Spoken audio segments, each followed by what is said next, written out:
Hello hello, আসসালামু আলাইকুম। সবাই কেমন আছেন? ভালো তো? আপনারা যে আমার এখানে আসছেন অনেক অনেক ধন্যবাদ। আমার কথায় যদি কোথাও ভুল ত্রুটি হয় আপনারা একটু ক্ষমা দৃষ্টিতে দেখবেন, ঠিক আছে? আসলে দেখেন, আপনারা আমার এখানে আসছেন, আপনাদেরকে লক্ষ কোটি টাকা দেবো কিন্তু আনতে পারতাম না, কিন্তু আপনারা আমাকে ভালোবাসেন, ঠিক না? আমার গতরে চামড়াতে জুতে বানাই দেয়, এই দিন কোনোদিন শোধ দিতে পারবো? আজকে আমি রাজু খান, আজকে আমার মিলিয়ন মিলিয়ন ভিউ কি জন্য? আপনাদের জন্য।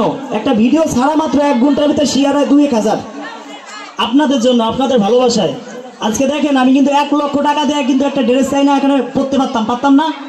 আমার হাতে যে ঘড়িটা দেখছেন, বিশ্বাস করবেন 220 টাকা দামের ঘড়ি, বিশ্বাসটা করবেন 220 টাকা দামের ঘড়ি। যদি একচুল পরিমাণ মিথ্যা কথা বলি, শার্টটা দেখছেন 1100 টাকা দামের শার্ট, যে প্যান্টটা পরছি 900 টাকা দামের। কেন জানেন? আজকে আমি রাজু খান আছি, কালকে আমি যে পর্যায়ে আছি কালকে নাও থাকতে পারি, ঠিক না? আজকে যে আমি এই 1 লক্ষ টাকা দিয়ে যে ড্রেস কিনে পড়ি, 1 লক্ষ টাকা আমি 100 জন অসহায় মানুষের পাশে থাকতে পারবো, ঠিক না? বলেন বলেন, 100 জন অসহায় মানুষের পাশে থাকতে পারবো না? আমাকে মানুষ ড্রেস দেখে চিনবে না আমার ফেস দেখে চিনবে? বলেন, আমার ফেস দেখে মানুষ আমাকে চিনবে। আসলে পোশাক দেখে কখনো কাউকে বিবেচনা করা যায় না, করা যায়? আপনারা ভাবতে পারেন তো 2টা গাড়ি কিনছি, 2টা গাড়ি আমাদের লাগে, 4টে গাড়ি লাগে, কিন্তু আমরা 2টা গাড়ি দিয়ে কাজ চালাই। চললে বলে রাজু খান ভাই বসেন একটা চা খাই, অন্তরটা ভরে যায় ভাই। বাংলাদেশের 64টি জেলা, যে কোনো জেলায় গেলে বলে ভাই আপনার ভিডিও দেখি, এই যে দেখেন কালকে রাত্রে আপনার ভিডিও দেখছি, বিশ্বাস করেন ভাই অন্তরটা ভরে যায়। লক্ষ কোটি মানুষের ভালোবাসা আমার সাথে আছে, আপনাদের ভালোবাসা আছে না? আমি যদি কোথাও যে বিপদে পড়ে লাইভ করি, যে আপনারা ওই জায়গায় চলে আসেন, আসবেন না? মনের থেকে বলেন, আসবেন না? এই দেখেন, এখানে যদি আমি ভিডিওতেই বলতাম যে অমুক জায়গায় আপনারা আসেন, আপনারা আসতেন, আপনাদের ফোনে আনছি কি জন্য? ভিডিওতে আসলে কত মানুষ আসবে, আয়োজন তাদের জন্য করতে পারবো না, তারা কষ্ট পাবে না? বলেন ভাই, কয়জন আসবে আমরা কিভাবে বুঝবো? সেই জন্য আমরা ফোনে শিওর হয়ে নিচ্ছি যে কে কে আমার এখানে আসবে। যুক্ত আছেন? বলেন, ধন্যবাদ।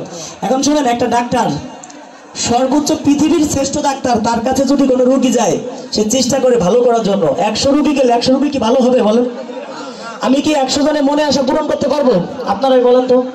হয়তো 80 জনের হবে, 75 জনের হবে, 25 জনের হবে না, 25 জন কিন্তু বদনাম করে বেড়াবে, ঠিক আছে না? ভালোর খারাপ আছে না? বলেন, আছে নাকি? বলেন, একজন 100 ভালো কাজ করবে, তার কোনো দাম নাই।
আচ্ছা, এক এক টেবিলে এক একজনের দায়িত্ব দেওয়া যাচ্ছে না, কি দিছে?